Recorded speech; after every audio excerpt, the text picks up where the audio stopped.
Vous êtes sur Bipi TV.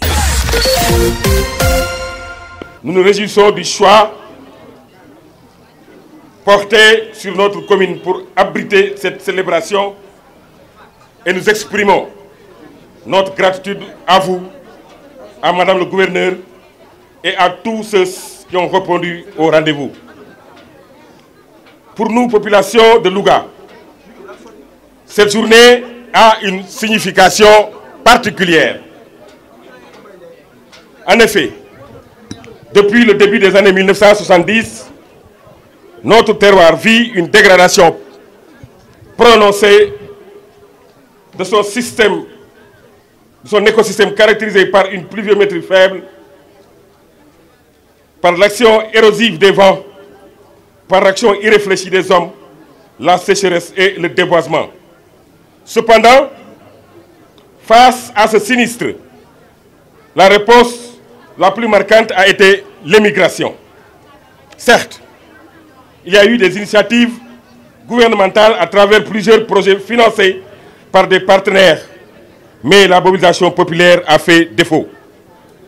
Cette journée de l'arbre, instituée depuis 1983, n'a pas non plus atteint son objectif principal, qui est de sensibiliser la population sur l'importance de l'arbre pour son environnement et l'amélioration de ses conditions de vie.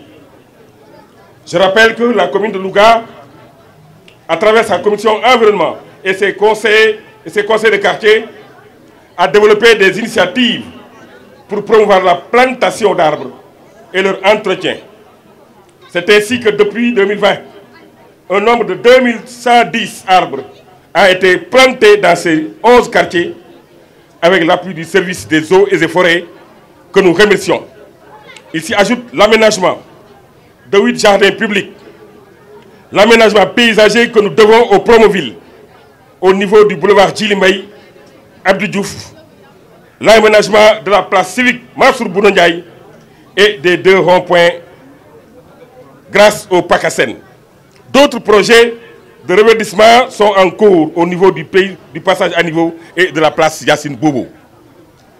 C'est l'occasion pour nous de remercier chaleureusement le Promoville à qui nous devons les projets les plus importants dans ce domaine et nous les encourageons à engager le reboisement des nombreux axes routiers qu'ils ont réalisés dans notre commune.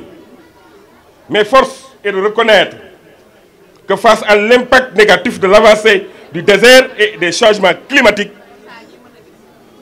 ce qui fait le plus défaut, c'est l'engouement populaire causé par l'absence de fonction économique pour les arbres que nous plantons. C'est la raison pour laquelle nous saluons le choix du thème de cette année qui est le rôle du reboisement dans la souveraineté alimentaire et le développement économique. En effet, nous pensons que le fait de mettre l'accent sur les arbres fruitiers est intéressant pour les populations car il s'agit là d'un support alimentaire seul à même d'inverser la tendance de la dégradation de nos ressources naturelles. Mesdames les ministres, la commune de Louga, par ma voix, félicite votre gouvernement qui, en voulant ainsi motiver les acteurs intervenant dans le domaine du reboisement, est sur la bonne voie de création de villes vertes et durables. Je vous remercie de votre aimable attention. Vous êtes sur Bipi TV.